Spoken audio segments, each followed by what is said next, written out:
All right, I'm going to show you on your backing that you need the proper amount of allowance when taking it to your longarm quilter.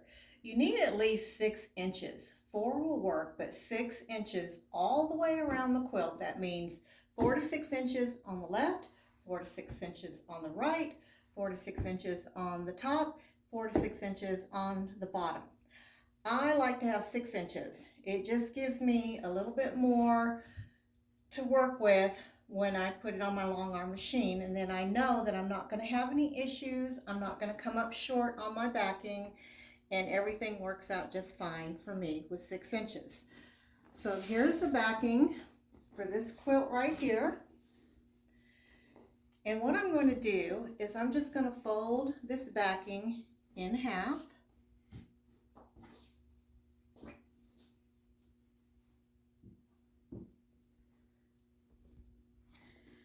Making sure that it's nice and square. You need your backing to be nice and square. If it's not square, then it has to be squared up by your quilter or yourself, and you have to make sure still, once you cut that extra off to square it up, that you still have enough to put on your long arm machine. So I have folded this in half. And these are my selvage. This here is a selvage end up here. And so I put my selvage together, make sure it's nice and square. If you have a backing fabric where you can't line your selvage up because some fabrics are woven poorly, and sometimes that happens, you just have to make sure it's square. Now I'm going to take my top. This is the top. Isn't this cute? Taking the top. And I'm going to fold it in half as well. So I'm going to fold it in half. And now I'm going to lay it. Folded end of the backing is right here. This is the folded edge. This is the folded edge of the quilt. So now I'm going to lay them folds together.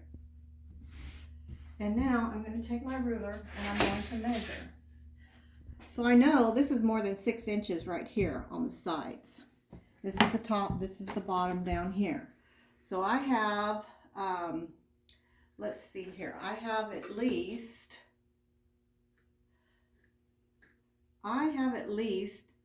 9 to 10 inches here, which that works too.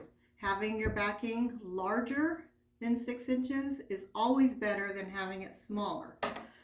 I have,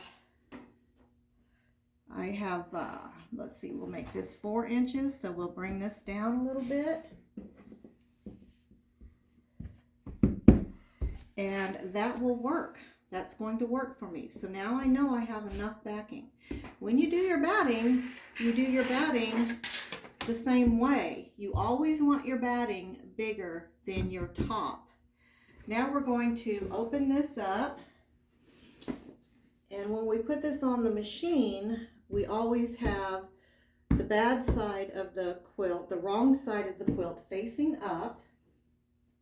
Then we put our batting on, and then we put our quilt top on. I have plenty of backing for this particular quilt here.